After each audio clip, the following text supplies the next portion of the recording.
हाँ, मसूरी के इतिहास में पहली बार कह सकते हैं। लेकिन मान्यता है आज तो तुलसी पूजन दिवस के रूप में जो है 25 दिसंबर को मनाया जाता है। अग्रवाल महासभा युवा प्रकोष्ठ के तत्वाधान में आज यहाँ पर इस तुलसी पूजा का आयोजन यहाँ पर किया गया है और उद्देश्य मात्र इतना है कि तुलसी पूजन आस्था के साथ साथ अपने आप में भी बहुत सारे गुणों से भी युक्त एक ऐसा पौधा है जिसको घर घर में अगर स्थापित हो तो निश्चित तौर पे पर्यावरण पर भी एक अच्छा प्रभाव पड़ता है। साथ साथ इसके अंदर जो औषधीय गुण है उनको भी अगर हम लेकर चलें तो आयुर्वेद भी कहता है कि जो वर्तमान में जो माहौल चल रहा है, चाहे वो कोरोना का माहौल कहिए, चाहे इम्यूनिटी बढ़ाने का माहौल कहिए, उन सब के अंदर भी तुलसी का बहुत बड़ा महत्व है।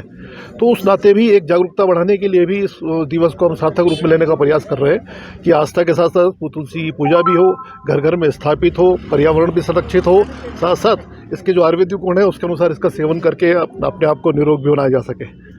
सभी को तुलसी दिवस की बहुत बहुत शुभकामनाएं देना चाहती हूं और अग्रवाल युवा प्रकोष्ठ ने जो ये कार्यक्रम किया है आज तुलसी दिवस पर, इसका मतलब बहुत ज़्यादा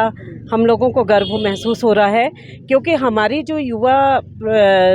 मेंबर्स हैं, सदस्य हैं, बच्चे हैं, वो लोग अभी तक उसमें आए नहीं थे कि हम लोग अपने पूजन करते हैं, अपने सांस्कृतिक कार्यक्रम करते हैं, इससे दूर भागते चले जा रहे थे। लेकिन आज युवा प्रकोष्ठ ने ये संदेश दिया है कि हम लोगों को अपने जो सांस्कृतिक कार्यक्रम है, जो हमारी पूजा पाठ है, इन सबको हमें कितना हमारे लिए मान्य है और तुलसी इतना हम लोगों के जीवन में महत्व रखती है, इतनी आयुर्वेदिक है, इससे कई बीमारियाँ, कैंसर तक की बीमारियाँ, शुगर तक की बीमारियाँ दूर होती हैं। तो मेरा तो ये बहुत बड़ा मानना है और पूरे समाज के लिए एक संदेश है कि हम लोगों को घर घर में तुलसी लगानी चाहिए और तुलसी के पौधे की अच्छे से मतलब नहा धोकर अच्छे से पूजन करना चाहिए, दीपक जलाना चाहिए, रोज़ आरती करनी चाहिए। यही मेरा संदेश है पूरे समाज के लिए। मैं अग्रवाल महासभा की युवा इकाई है,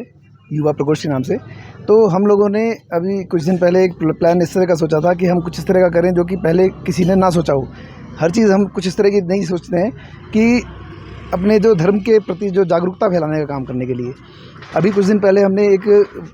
पितृ विसर्जन का कार्यक्रम किया था। वो कार्यक्रम भी हमने यही सोच लेके किया था कि हम अपनी आने वाली पीढ़ी को इसके बारे में जागरूक कर सकें कि कैसे हम अपने पितरों के पूजन के लिए हम आगे काम कर सकते हैं। इसी तरह से हमने ये जो तुलसी दिवस का कार्यक्रम किया है, ये भी इसीलिए किया है। तुलसी दिवस मनाने का एक उद्देश्य ये था कि तुलसी का एक जो पौधा होता है वो सिर्फ पौधा ही नहीं, वो हमारी माता के रूप में माना जाता है, पूजन किया जाता है और उसके जो औषधीय गुण हैं, जो उसके धार्मिक महत्व हैं, उन सब के बारे में हमने यहाँ पर अभी हमारी जो महिला सभा की जो अध्यक्षा थी, पूर्व अध्यक्षा, उन्होंने इसके बारे में पूरी जानकारी दी थी। तुलसी कितने प्रकार की होती है, उसे किस तरह से रखरखाव किया जाता है, किस तरह के उसके औषधीय गुण होते हैं। जिस तरह की ये कोरोना काल में भी आपने सुना होगा कि काढ़ा बनाने के लिए भी बाबा रामदेव ने भी बहुत सारी इन चीज़ों में तुलसी के महत्व के बारे में बताया गया था। तो घर घर में अगर तुलसी का पौधा हम लगाएंगे तो ये हमारे सबके लिए बहुत अच्छा एक संदेश होगा सबके लिए। और तुलसी का वैसे भी आप बहुत महत्व समझते हैं।